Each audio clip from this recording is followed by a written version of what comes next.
¿Te vas con la sensación de haber dejado escapar 2 puntos?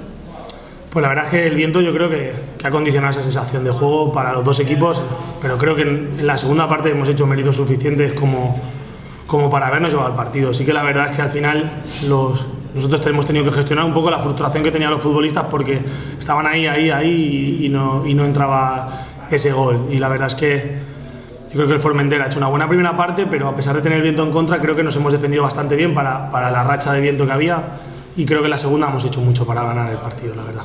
¿Ha jugado con menos miedo el Mestalla en la segunda parte que el Formentera? Yo no creo que sea cuestión de miedo, creo que es cuestión de que al final cuando tienes el viento tan rachado y encima justo en dirección a una portería, los comportamientos cambian y creo que al final tener la situación en la que vas a favor de viento facilita muchas cosas y te dan un empuje que al rival le quita, que no es lo que nos ha pasado a nosotros en la primera parte. ¿Estás contento con el punto conseguido hoy aquí en San José? Bueno, como te indicaba, venir aquí y competir en Formentera, Formentera lleva una buena racha, viene de empatarle al Mallorca, que no es fácil hacerlo en su campo y tiene muchísimo mérito. Y bueno, a priori pues es un campo complicado, pero yo creo que viendo la segunda parte, los futbolistas están jodidos porque tienen la sensación de que podían haber ganado el partido. ¿Te ha sorprendido el Formentera que has visto?